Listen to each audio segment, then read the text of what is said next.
So here we have another situation involving an angry customer and a clerk who unfortunately lets himself become overly frustrated, impatient, and offended by the customer that he ends up saying and doing things that escalate the situation. Check out this quick 2-minute video I found on Instagram. Then we're going to come back and we're going to talk about the basic conflict de-escalation tips, techniques, and that absolutely would have mitigated, even avoided this whole situation. Check it out. To try and charge this up to test it first. We have to verify that it's bad before we can do a warranty. I'm telling you, it's bad. It's been on a charger since Thursday of the week before last. Okay, but we don't know if that charger could be bad or, there could be something going on, so we have to verify that it's bad first. It's unacceptable. It's unacceptable. Unacceptable. It's been on a charger for over a week, and it will not take the charge. Okay, that's fine, but we have to verify that. We have to verify that it's a bad battery before we can warranty it. Give me a new battery. I can give you a new battery if we look at this and we can't. I don't have time to wait for you to charge this shit. When I've already told then you can buy a new it's one. been on the Then you can fucking buy a new charger for over a week. You can buy a new one. You're not going to come in here and use that kind of language with me and think that you're just going to get a new battery because you're so mad, okay? We can either sell you a new one or we can verify that this is bad, which shouldn't take any more than 24 hours, and then we can... And I don't have that kind of time. I need the good battery. Then buy a new one. I don't need to buy a new one. I need this replaced. Okay. I told you it's been on a charger for over a week. My warranty ended. Right, your warranty ended. 9 days ago. Your warranty ended 10 days ago, and we're still going to do anything. Fucking bullshit. Just get the fuck out. Just get the fuck out. Fucking bullshit. Take your battery and fuck off, please. Thank you. Cool.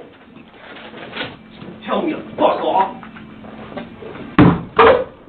Tell you whatever I want, asshole. Fucking bitch. For those of you who've just found me, my name is John. I'm a retired police officer and an Army veteran. I'm also a certified crisis intervention specialist through the National Anger Management Association. My team and I travel the country conducting very dynamic, realistic conflict de-escalation training seminars. And in this situation right here, once again, the clerk was actually doing everything right up until when he stopped doing it right. He was trying to explain to the customer what the policy and procedures were. And then, unfortunately, he allowed himself to get offended, frustrated, and impatient with the customer's attitude and demeanor that he began to be very rude, condescending, dismissive, and foul-mouthed with the customer, which is never going to successfully and effectively de-escalate a situation. The one phrase I think the clerk could have and should have said that I think would have helped is this right here. Sir, I am really sorry. I know this must be very frustrating for you, but our store policy is that we plug your battery into our own system to confirm that it's dead. The clerk never put it on the store that it's the store policy. He just kept insisting, hey, this is what's going to happen. And if you don't like it, we can sell you a battery or whatever. You go back and look at the video. The clerk, all he had to do was just put it on the store. It's our store policy. He never really said that. And so this customer just continues to get irate. Clerk was doing it right up until he allowed himself to get impatient and frustrated. And then he becomes really snarky with his tone of voice and attitude. What could the customer have done differently? First of all, folks, by now, every one of us should know that stores and businesses will have their own policy and procedure on how to handle situations like this. For example, having your receipt for a return or a warranty issue.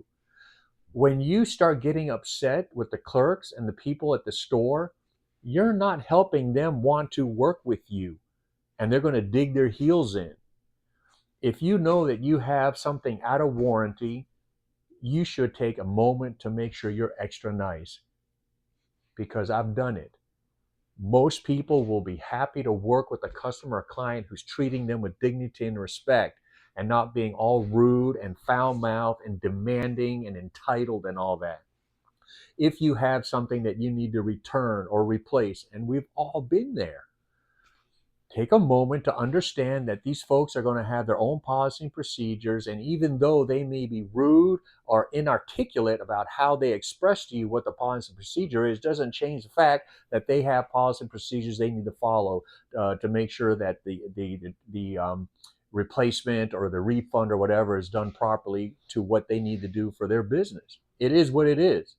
The situation was absolutely avoidable, absolutely de-escalatable, and the clerk and the store and all that are lucky that it could have gone worse, because that guy could have actually taken that acid-filled battery and thrown it across a counter at someone and started tipping over shelves. It could have been worse. They're lucky. Slow down, assess the situation, consider how to make things right with the customer for a long-term relationship. You are going to run into people who are loud, rude, and obnoxious. Don't take it personally. What can you say or do to help fix the situation? And especially if you have a return or a product that needs to be refunded or whatever, just be nice. Just be nice. Take care of yourselves. Thank you to all my supporters and friends and fans over there on Patreon. We'll catch you guys on the next video.